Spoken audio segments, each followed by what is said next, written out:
اعوذ باللہ من الشیطان الرجیم بسم اللہ الرحمن الرحیم۔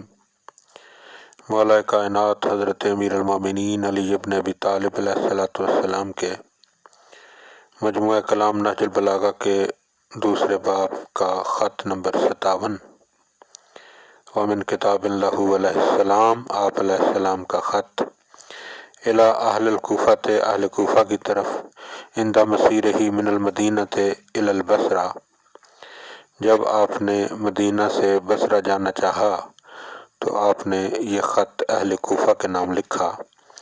اما بعد فإیتی خرجت من حی ھذا اما ظالما و اما مظلوما۔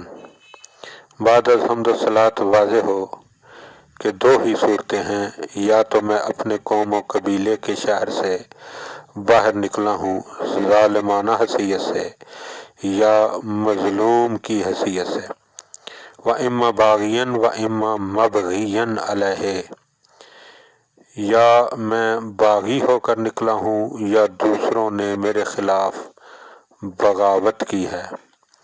وَإِنِّي أَذْكُرُ اللَّهَ مَنْ بَلَغَهُ کتابی، بہر صورت جن جن کے پاس میرا یہ خط پہنچے انہیں اللہ کا واسطہ دیتا ہوں۔ لما نفر الی فإن كنت محسنا أعاننی،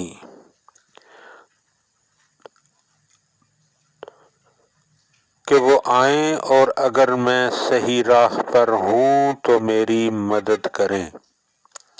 وإن كنت مسیئا استعتبنی، اور اگر صحیح راستے پر نہیں ہوں تو مجھے اپنی مرضی کے مطابق چلانے کی کوشش کریں۔